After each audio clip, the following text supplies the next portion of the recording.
Hey YouTube. So it's been the end of a long vacation for me over the holidays here, and I've really enjoyed myself. One of the things I got to do was to build a couple of computers and then watch some computer enthusiast channels on YouTube and enjoy some of the fun and just enjoy some of the goings on those channels. But the one thing that I found out that was kind of disturbing to me is I felt like there was some disinformation that was being presented by the presenters, people that were, I think, by all accounts, fairly knowledgeable, but knowledgeable, maybe they just didn't really pick up on some of these things. You know, obviously this is a lot of computer building is a self-taught endeavor. But I have three things today that I'd like to cover, and let's just start from the top. The very first thing is the power supply. One reviewer, presenter, was stating about how it was rather clever to specify a power supply for, a mid-level or enthusiast build that was many hundreds of watts more powerful than the full load watts that the system would ever pull in any scenario. And that the idea is that's better for efficiency. And I was listening to that video and I'm like, wait a minute, that is not true. The best power supply that you can pick from an efficiency standpoint is one that the 100% maximum load full draw of the system is exactly what the power supply delivers. All other things being equal, the 80 plus gold or platinum or whatever it is, that is the most efficient power supply you can pick, because that all power supplies, even the ones with the supposedly flat load curve, have lower efficiency when they are being very lightly run. And this is not a clever way to pick a power supply. The way power supplies are derated is not by wattage.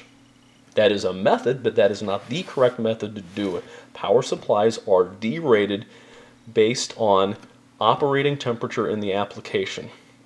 Power supply manufacturers rate their power supplies to deliver 100% of load at 40 degrees Celsius.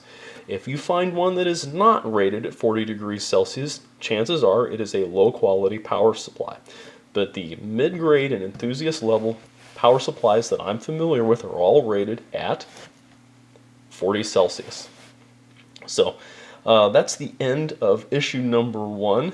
By the way, when I do a build, I generally pick power supplies that are 450 watts or less, and that occasionally I've even gone below the graphics card manufacturer's recommended system wattage, because I knew I had more than enough wattage to supply the graphics card. Now, some of the reasons the graphics card manufacturers do that is they are wary of many old power supplies that have a lot of wattage that's produced on the 3 volt and 5 volt rails. For modern power supplies, that is no longer an issue, but there's that caveat that the manufacturers have when they publish their power supply recommendations. So there is that. The next thing I want to talk about is what a low profile graphics card is. This is a low profile graphics card. This is a single height or a single width design.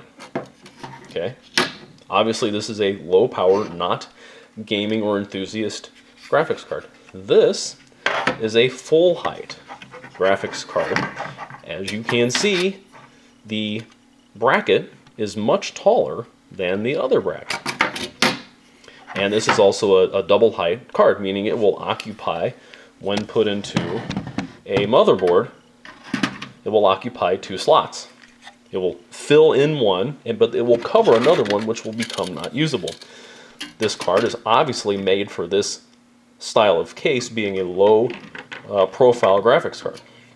But what this reviewer had, or I should say this demonstrator had, is they were demonstrating how to upgrade an OEM PC chassis, is they had a graphics card that looked like this, with a bracket on this, and they kept waving it around and demonstrating it, installing it in the case, saying, get yourself a low-profile graphics card.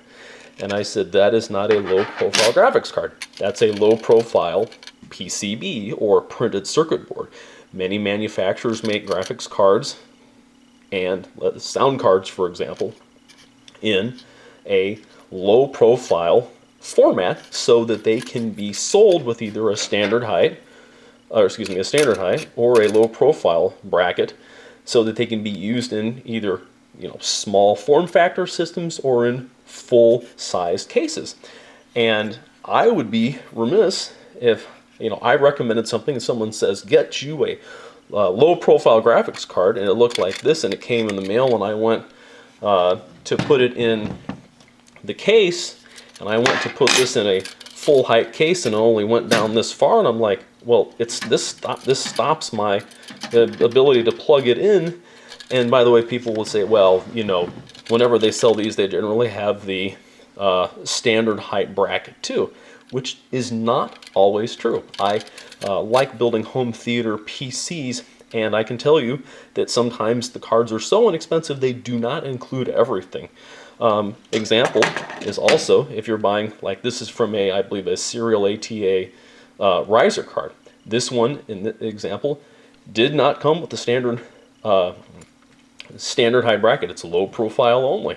So to use it, for example, I have it in a standard height case. I used a piece of non-conducting tape to hold it onto just a standard bracket, a filler bracket for the case. So be careful when people start talking about nomenclature, especially when they repeat it several times, that you're getting the right thing. So the last thing that I noticed is that someone was reviewing some overseas made components, and they had a graphics card that they were unboxing, and it had, and I have a couple of examples here, some Molex 2 PCI Express 6-pin power adapters. And they casually looked at this and they tossed it inside and said, I would never recommend this. And all I have to say is then the reviewer is ignorant. They have not educated themselves properly about the use of these cables. Both of these power connectors are rated. The Molex and the PCI Express 6-pin are rated for 75 watts. And that if you again look carefully at your power supply, which we had to do back in the day, you would know whether or not your Molex would carry a sufficient amount of power on the 12-volt supply to successfully power your graphics card or other power-hungry add-in card. And the physics is all behind it.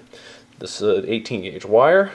If you don't run it over 5 meters, which is almost an impossibility in a PC case, it will carry up to 10 amperes.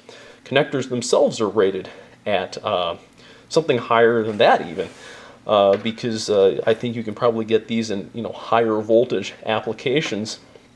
Again,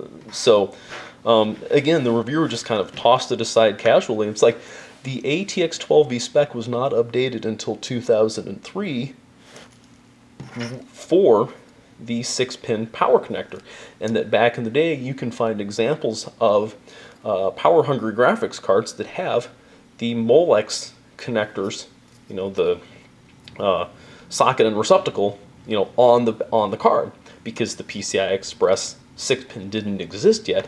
Yet you still wanted a graphics card that the chip would be 120 or 140 watts total power consumption. And this goes for AGP and PCI Express also. So again, this reviewer was, I think, probably a little too young to remember those days, and so they don't understand the history and the validity of including these power connectors. So that's all I had for today. So I'm just hoping if this video gets watched by anybody, that some of those misconceptions are now cleared up, and that this will help people, to be more wise about how they, approach the hobby, and do the things that are most economical, make the most sense, and they get the right components the first time. So have a great day, YouTube.